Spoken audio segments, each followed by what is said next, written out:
दोस्तों, अगर आपको सिर्फ एक दिन के लिए आपके फोन, आपके एसी और आपकी सारी मॉडर्न सहूलतों को छोड़कर अर्ली मैन की तरह जंगल में रहने को कहा जाए तो क्या आप कर पाएंगे?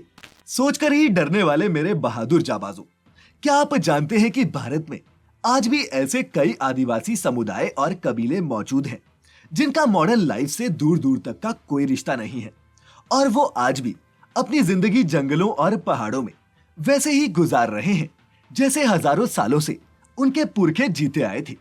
नहीं जानते तो कोई बात नहीं, क्योंकि फैक्टिफाइड के आज के इस एपिसोड में हम आपको 10 ऐसी इंडियन ट्राइब्स के बारे में बताएंगे जो 2021 में भी आदिमानव जैसी जिंदगी जी रही हैं।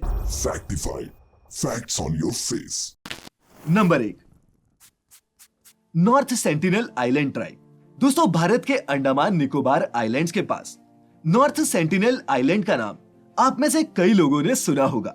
इस आइलैंड पर पिछले कई हजार सालों से सेंटिनलीज आदिवासियों का एक ग्रुप रहता है जिसका बाहरी दुनिया से कोई लेना देना नहीं है। ये क्या खाते हैं, कैसे रहते हैं और कौन सी भाषा बोलते हैं, इसके बारे में भी सरकार को ज्यादा जानकारी नहीं है। और इसके पीछे की वजह यह है कि यहाँ के लोग बाहरी लोगों से संपर्क बनाना ही नहीं चाहते, और अगर इनसे कोई संपर्क बनाने की कोशिश करता भी है तो ये उसे अपने तीरों से छलनी कर देते हैं। साल 2004 में आई सुनामी के समय सरकार ने कोस्ट गार्ड के हेलीकॉप्टर्स सेंटिनल आइलैंड पर मदद के लिए भेजे थे, लेकिन आदिवासियों ने हेलीकॉप्टर पर ही तीर चलाने शुरू कर दिए। 2006 में 2 मछुआरे भटककर इस आइलैंड के करीब पहुंचे तो जान से हाथ धोना पड़ा। 1991 में नेशनल जियोग्राफी ने जरूर आइलैंड पर नारियल गिराकर दोस्ती करने की कोशिश की थी, लेकिन यह पहली और आखिरी पहल थी। इसके बाद से भारत सरकार ने यहाँ जाने पर बैन लगा दिया है। हालांकि सरकारी अफसर और डॉक्टर इस जनजाति के लोगों के संपर्क में आते रहते हैं, लेकिन सरकार यहाँ पर आम लोगों को इसलिए नहीं जाने देती क्योंकि इस कबीले के अब बहुत कम लोग ही बचे हैं और बाहरी लोगों से संपर्क में आने से उनमें इन्फेक्शन के चांसेस हैं। Number 2, Irulas tribe.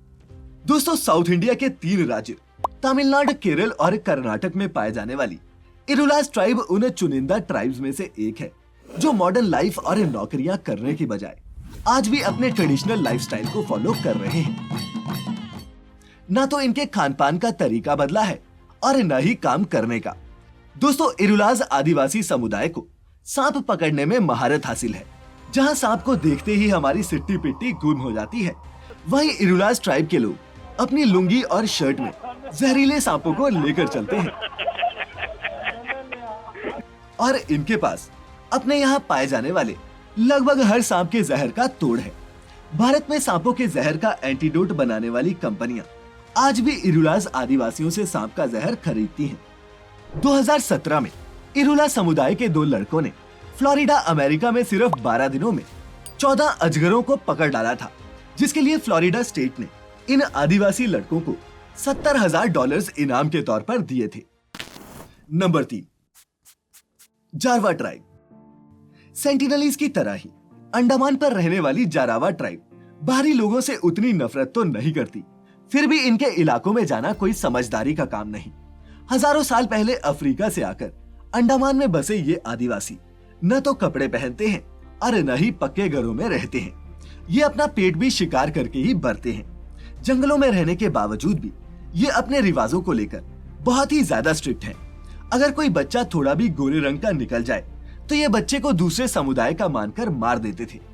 अब इस समुदाय में इसी कारण 400 से भी कम लोग बचे हैं। सरकार ने भी इस एरिया को रिजर्व घोषित कर दिया है जहां ये समुदाय रहता है।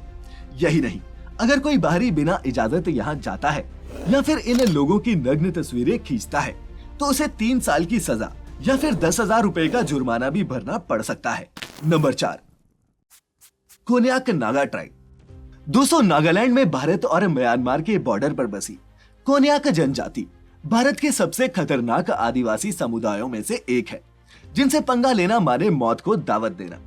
ऊंची ऊंची पहाड़ियों पर बसे होने की वजह से इनके लिए अपने शिकार पर नजर रखना और सही वक्त आते ही वार करना आसान होता है।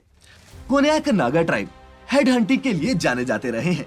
अगर किसी से इनकी दुश्मनी हो जाए तो ये उसका सिर धड़ से अलग किए बिना नहीं मानते थे। इनके चेहरे पर ये टैटूज भी तभी बनाए जाते थे जब ये आदमी किसी का सर काट कर लाता था। माने कि चेहरे पर जितने ज्यादा टैटूज होते हैं उसने उतने ही ज्यादा लोगों को मौत के घाट उतारा होता है।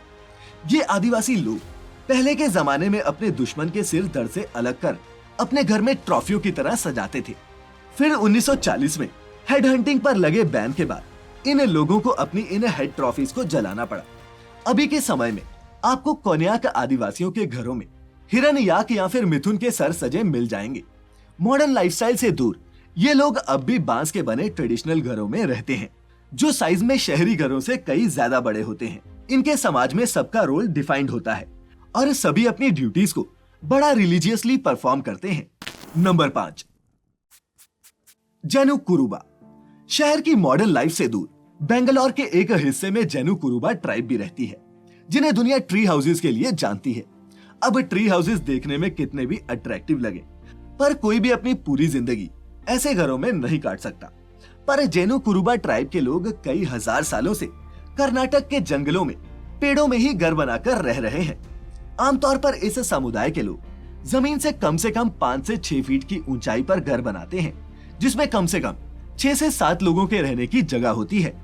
इस समुदाय के ज्यादातर लोग आज भी ना तो अपने बच्चों को स्कूल भेजने में इंटरेस्टेड हैं और ना ही नौकरी कराने में। हाँ, लेकिन ये शहद इकट्ठा करने में माहिर होते हैं और उसी से इनकी जिंदगी भी चलती है। नंबर 6, चोला नायकन्स। दुनिया में पाए जाने वाले अधिकतर आदिवासी समुदायों की तरह चोला नायकन्स भी अपने आप को जंगल की संतान समझते हैं। पर चौंकाने वाली बात यह है दोस्तों कि केरल के जंगलों में रहने वाली ये ट्राइब आज भी आदि मानवों की तरह गुफाओं में रहती है। इन्हें कई बार सरकार की तरफ से पक्के घर भी ऑफर किए गए, पर इनमें से कोई भी अपनी स्टोन केव्स को छोड़कर नहीं जाना चाहता। ये एशिया की उन गिनी चुनी ट्राइब्स में से हैं जिनका घर आज भी गुफाएं हैं। 1960 से पहले इस ट्राइब के बारे में तो कोई जानता भी नहीं था और न ही यहाँ के लोग कपड़े पहना करते थे। लेकिन हाँ, अब ये आदिवासी भी आम लोगों की तरह ही कपड़े पहनने लगे हैं, पर इनके रहने और खान पान का स्टाइल आज भी नहीं बदला। ये समुदाय नौकरी पेशा या फिर खेती करने के बजाय आज भी शिकार करके ही अपने परिवार का पेट भरते हैं और सरकार भी इनको शिकार करने की स्पेशल परमिशन देती है। Number 7, Muria tribe. छत्तीसगढ़ की मुरिया ट्राइब दूसरी ट्राइब्स की तरह न तो जंगलों में रहती है और न ही शिकार करती है, पर फिर भी इस ट्राइब पर स्टडी करने दुनिया भर से रिसर्चर्स इंडिया आते हैं और इसकी वजह है मुरिया ट्राइब के रीति रिवाज। सोसाइटी में आज भी जहां हम सेक्स वर्ड बोलने तक से डरते हैं, वहीं मुरिया ट्राइब खुद अपने बच्चों को सेक्स के बारे में सिखाते हैं। सिर्फ इतना ही नहीं, मुरिया ट्राइब के लोग आज भी गोटुल नाम की परंपरा को फॉलो करते हैं, जिसमें लड़के और लड़कियों दोनों को बिना शादी किए अपना सेक्सुअल पार्टनर चुनने की आजादी होती है। पर कोई भी लड़का या फिर लड़की अपने पार्टनर के साथ 3 बार से ज्यादा नहीं रह सकता। सेक्स के बारे में अच्छी जानकारी होने के चलते ये लोग आज भी सेक्सुअल डिजीजेज और प्रेगनेंसी से बचने के लिए जंगली जड़ी बूटियों का इस्तेमाल करते हैं। और अगर फिर भी कोई महिला प्रेग्नेंट हो जाए तो पूरा गांव पूरे सम्मान के साथ बच्चे को अपना लेता है। नंबर 8, खासी ट्राइब। अब तक हमने आपको जितनी भी इंडियन ट्राइब्स के बारे में बताया है वो एक दूसरे से अलग होकर भी एक जैसी हैं। लेकिन दोस्तों, खासी ट्राइब जैसे नियम कानून आपको भारत की किसी भी और जनजाति में देखने को नहीं मिलेंगे, और वो इसलिए क्योंकि खासी ट्राइब में मुखिया आदमी नहीं औरतें होती हैं। भारत के मेघालय, असम और बांग्लादेश में पाए जाने वाले खासी आदिवासियों के समुदाय को महिलाएं चलाती हैं। यहाँ लड़के के जन्म से ज्यादा खुशी लड़की के जन्म पर मनाई जाती है। इस ट्राइब में शादी के कोई खास रीति रिवाज तो नहीं है, पर एक बार रिश्ता जुड़ने के बाद लड़के को घर जमाई बनकर रहना पड़ता है। बच्चों पर भी पिता से ज्यादा हक माँ का होता है और बच्चे सरनेम भी माँ का ही इस्तेमाल करते हैं। घर की जायदाद परिवार की सबसे छोटी बेटी को मिलती है, जिसे इनकी भाषा में खाड्डू कहा जाता है। खाड्डू ही माता पिता की देखभाल की जिम्मेदारी भी उठाती है। अगर किसी परिवार के पास बेटी नहीं है तो उन्हें भी अपना वंश आगे बढ़ाने के लिए बेटी को गोद लेना पड़ता है। तो दोस्तों, है ना इनकी जनजाति अपने इस पैतृक समाज से कितनी अलग। नंबर 9, सिद्दी ट्राइब। अब जरा बात सिद्दी ट्राइब की करते हैं, जो है अफ्रीका से, लेकिन इनकी बोली भाषा सब भारतीय है। अजनबी, मैं टूरिस्ट बन जाता हूँ। भारत में रहने वाली इस अफ्रीकन ट्राइब को लेकर कई तर्क दिए जाते हैं। कुछ लोग दावा करते हैं कि पुर्तगाली जूनागढ़ के प्रिंस को खुश करने के लिए सिद्दी ट्राइब के कुछ लोगों को बंदी बनाकर गुजरात लाए थे। तो कुछ हिस्टोरियंस का मानना यह भी है कि 712 ईस्वी में उपमहाद्वीप पर हुए पहले अरब इस्लामी आक्रमण के दौरान ये भारत आए थे। अब सिद्दी ट्राइब भारत कैसे भी पहुंची हो, पर सच तो यही है कि ये अब भारत का हिस्सा है।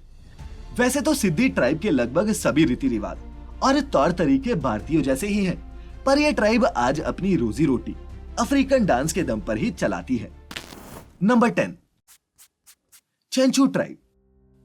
आंध्र प्रदेश के खतरनाक जंगल जहां एंट्री करने का मतलब है शेर का खाना बनना, वहां चेंचू आदिवासी लोग सालों से रह रहे हैं। इन आदिवासियों का टाइगर्स के साथ खासा रिलेशन माना गया है।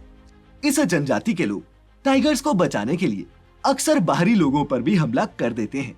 सरकार ने इन आदिवासियों को बेहतर जिंदगी देने के लिए इन्हें खेती सिखाने की भी काफी कोशिश की, लेकिन ये लोग शिकार करके ही अपना पेट भरना पसंद करते हैं। चेंचू ट्राइब के कोई खास रीति रिवाज या फिर भगवान नहीं है। ये टाइगर को दुर्गा का अवतार मानते हैं और उसी की पूजा करते हैं। शादी के मामले में ये ट्राइब भी हमारे समाज से थोड़ी ज्यादा खुले विचारों की है। इनमें आदमी और औरत दोनों ही अपनी मर्जी से किसी से भी शादी कर सकते हैं और आसानी से अलग भी हो सकते हैं। विधवाओं का शादी करना भी इनमें गलत नहीं माना जाता।